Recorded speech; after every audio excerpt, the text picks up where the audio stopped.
नमस्कार मित्रांनो, मी गणेश वानकर इग्नाइट अकॅडमीच्या या व्हिडिओमध्ये मी तुम्हा सर्वांचे स्वागत करतो। जलसंपदा विभागामार्फत लवकरच सिंचन सहाय्यक या पदाची एक मोठी जाहिरात येणार आहे। नेमकं आता हा तुमच्या मनात प्रश्न पडणार आहे की सिंचन सहाय्यक हे नेमकं काय? म्हणजे आज तुम्हालाच नाही बऱ्याच लोकांना सिंचन सहाय्यक हे पद असतं का हेच माहित नाही आहे। तर हे आजच्या या व्हिडिओच्या माध्यमातून तुम्हाला माहिती होणार आहे आणि ह्याच्यानंतर तुम्हाला YouTubeवर अनेक व्हिडिओ बघायला मिळतीलच बाकीच्यांचे, परंतु सिंचन सहाय्यक या पदाविषयीची संपूर्ण माहिती देणारा हा एकमेव आणि पहिला व्हिडिओ असणार आहे, म्हणून शेवटपर्यंत तुम्हाला हा पूर्ण बघायचा आहे। बघा, या पदासाठी पात्रता काय लागते, या पदासाठीचा पगार, या पदासाठीच्या रिक्त जागा, या पदासाठीचा अभ्यासक्रम, ही संपूर्ण माहिती आजच्या या व्हिडिओमध्ये मिळणार आहे, म्हणून तुम्ही हा व्हिडिओ शेवटपर्यंत पूर्ण बघायचा आहे।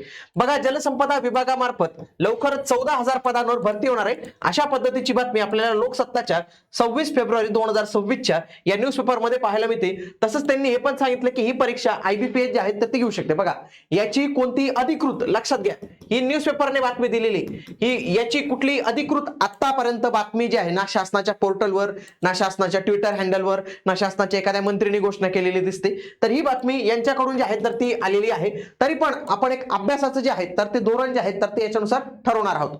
बघा, यांनी सांगितलेले की राज्यात पुन्हा एकदा मुख्यमंत्री देवेंद्र फडणवीस यांनी नोकर भरतीची घोषणा केलेली। तुम्हाला आठवत असेल मागेच त्यांनी 70,000 पदं भरण्यासंदर्भातली माहिती दिली होती, त्याच्यापैकी 20,000 पदं, 50,000 पदं, ते अशा पद्धतीने जे आहे काही महाराष्ट्र लोकसेवा आयोगाकडून, काही महाराष्ट्र लोकसेवा आयोगाच्या बाहेरील अशी सर्व पदं भरण्यासंदर्भातली एक मीटिंग देखील नियमावली, सेवा प्रवेश नियमासंदर्भात वरच्या या निवासस्थानी जे आहेत ते देखील झालेली होती।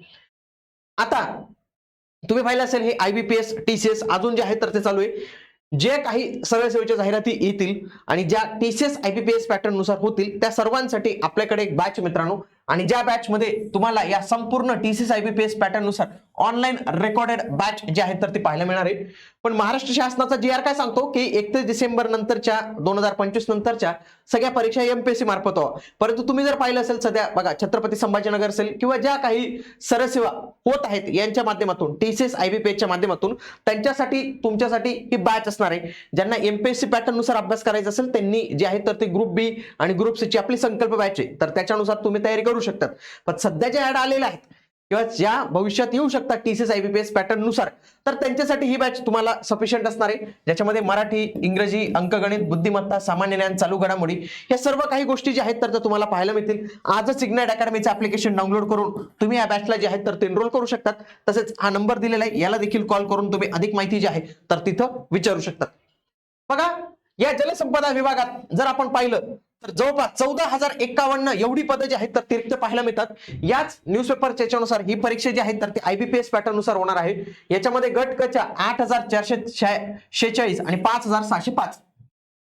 आता खूप सारे विद्यार्थी म्हणतील की सिंचन सहाय्यक काय? सिंचन सहाय्यकचा एक GR आलेला आहे मित्रांनो। हा GR आहे 5 ऑगस्ट 2025 चा, जलसंपदा विभाग महाराष्ट्र शासन यांच्याकडून आलेला हा GR पाहायला मिळतो। सिंचन सहाय्यक हे काय मित्रांनो, दुसरं काही नाही, हे 3 जे पद होती या विभागातली, एक आहे कालवा निरीक्षक, दुसरा आहे मोजणीदार आणि तिसरा आहे दप्तर कारकून। ही 3 पदं एकत्र करण्यात आली आणि त्यांना आता नाव देण्यात येणार आहे सिंचन सहाय्यक। ऑफिशियली नाव देण्यात आलेलं आहे का नाही, ही समिती एक गठीत करण्यात आलेली आहे, लक्षात घ्या, एक समिती गठीत करण्यात आलेली आहे। तर त्या समितीने असं म्हणजे या समितीकडे असा प्रस्ताव गेलेला आहे, कालवा निरीक्षक, मोजणीदार आणि दप्तर कारकून या तिघांची पदं मर्ज करायची आणि त्यांना नाव द्यायचं सिंचन सहाय्यक। तुम्ही पाहिलं असेल की महसूल विभागातील जो लिपिक आहे त्याला लिपिक नाही म्हणत, आता महसूल सहाय्यक म्हणतात। तलाठीला तलाठी नाही म्हणत, ग्राम महसूल अधिकारी म्हणतात। ग्रामसेवकाला तर ग्रामसेवक नाही, ग्रामपंचायत अधिकारी म्हणतात। कृषी सेवकला कृषी नाही, कृषी सहाय्यक कृषी अधिकारी असं जे आहे तर ते नाव दिलं जातं। आता हे का नाव देण्यात आलं मित्रांनो, कारण की जुने इंग्रजकालीन किंवा खूप जुने नाव होते, त्यांच्यामुळे पदांविषयी बघण्याचा एक दृष्टिकोन वेगळा होता, त्यांच्यामध्ये काहीतरी नाव जोडावं, एक चांगलं भावना यावी, याच्यासाठी तुम्ही पहा महाराष्ट्र शासनाच्या जे जे काही विविध पद आहेत जुने, तर त्यांचं नाव बदलायचं काम जे आहे तर ते चालू आहे। आणि याच्यामध्येच हे एक नाव बदल चालू आहे, त्याच्यामध्ये त्यांनी आणखी काही गोष्टी बदलण्याचं ठरवलेलं आहे मित्रांनो। आता या रिक्त जागा तर मी सांगतोच, बघा 3 पदं, कालवा निरीक्षक, मोजणीदार, दप्तर कारकून, ही तिन्ही पदांची नाव बदलून आता एक नवीन पद येणार आहे सिंचन सहाय्यक। आणि आगामी काळात 2026 मध्ये जर ही भरती झाली तर ही भरती या सिंचन सहाय्यक या नावानुसारच जे आहेत तर ते होऊ शकते।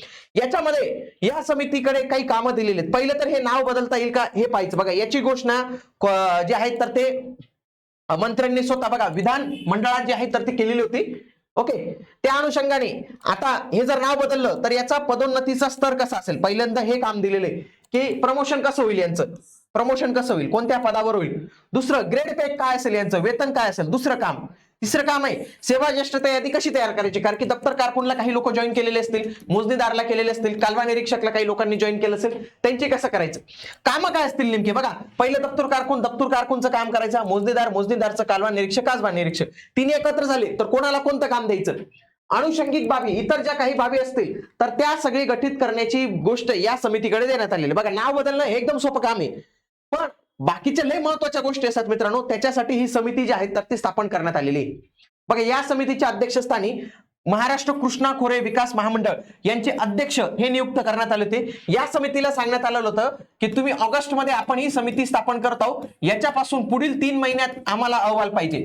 परंतु या समितीकडे इतर काही कामं असल्यामुळे 9 डिसेंबर 2025 ला पुन्हा एक नवीन जी आर आला आणि या जी आर नुसार या समितीला 31/12/2025 पर्यंत मुदतवाढ जी आहे तर ती देण्यात आलेली. या समितीचा कुठलाही अहवाल आलाय का नाही तर तो पब्लिक डोमेन मध्ये अवेलेबल नाही मित्रांनो आता तरी. म्हणजे मे बी इंटरनली त्यांच्याकडे आला असेल किंवा नाही आला असेल तर तो पब्लिक डोमेन मध्ये अजून अवेलेबल नाही. पब्लिक डोमेन मध्ये आला तर आपल्याला कळणारच आहे.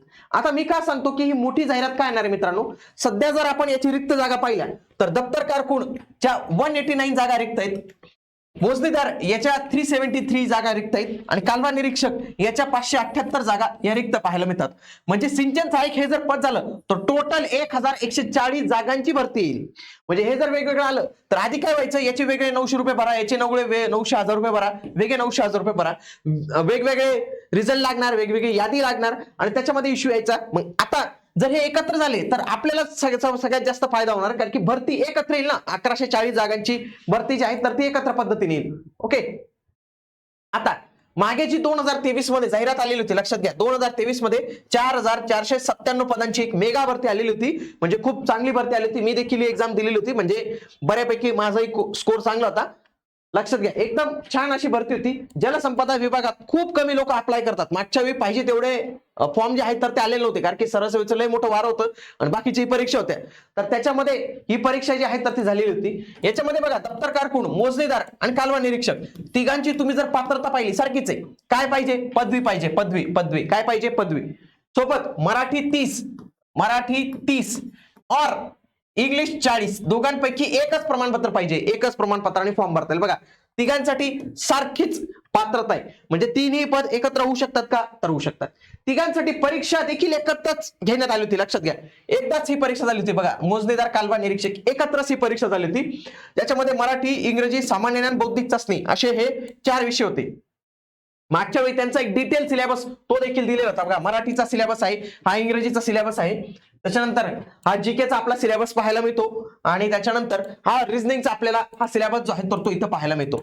आता जाहिरात याची कधी येऊ शकते, लक्षात घ्या, याची ऑलरेडी एक वेटिंग लिस्ट चालू आहे 2023 ची वेटिंग लिस्ट चालू आहे. तुम्ही जर यांच्या WRD महाराष्ट्र या वेबसाईटवर गेले तर नुकतंच बघा, 3/2/2026, 30/1/2026, 30/1/2026, 30/1/2026, 30/1/2026, 27/1/2026, 19/12/2025. तुम्ही जर पाहिले या लेटेस्टच्या वेटिंग लिस्ट ज्या आहेत तर त्या पाहायला मिळतात. अजूनही यांची वेटिंग लिस्ट चालू आहे, थोडे महिने यांची वेटिंग लिस्ट चालणार आहे.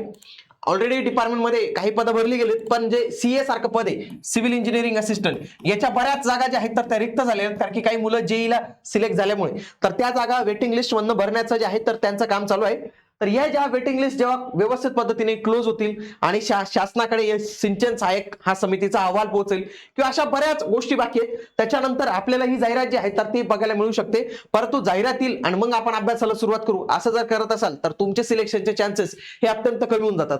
तुम्हाला वाटत असेल की येणाऱ्या भरतीमध्ये मला 100% यश मिळवायचे, मला ही पोस्ट काढायची, तर तुम्हाला जाहिरात येण्याच्या आधी जे आहेत तर ते अभ्यास व्यवस्थित करून ठेवणं इथं गरजेचे असणार आहे. आणि तुमच्या अभ्यासासाठीच जे आहे तर ते आपण ही संपूर्ण बॅच तुमच्यासाठी अवेलेबल आहे, ऑनलाईन रेकॉर्डेड बॅच, एकदम लेटेस्ट ची बॅच तुमच्यासाठी आहे. सगळे विषय याच्यात कंप्लीट आहे, चालू घडामोडींचे मंथली तुम्हाला व्हिडिओज पण त्याच्यात मिळत असतील म्हणून, आणि महाराष्ट्रातून सर्वात जास्त निकाल देणारी टीम तुम्हाला यात मार्गदर्शन करणार आहे, म्हणून तुम्ही या बॅचला जे आहे तर ते नक्की एनरोल करू शकतात. आणखी काही अपडेट असेल तर तुम्हाला आपल्या याच चॅनलवर मिळणार आहे. भेटूया आपण पुढील व्हिडिओमध्ये. तोपर्यंत जय हिंद, जय महाराष्ट्र, धन्यवाद.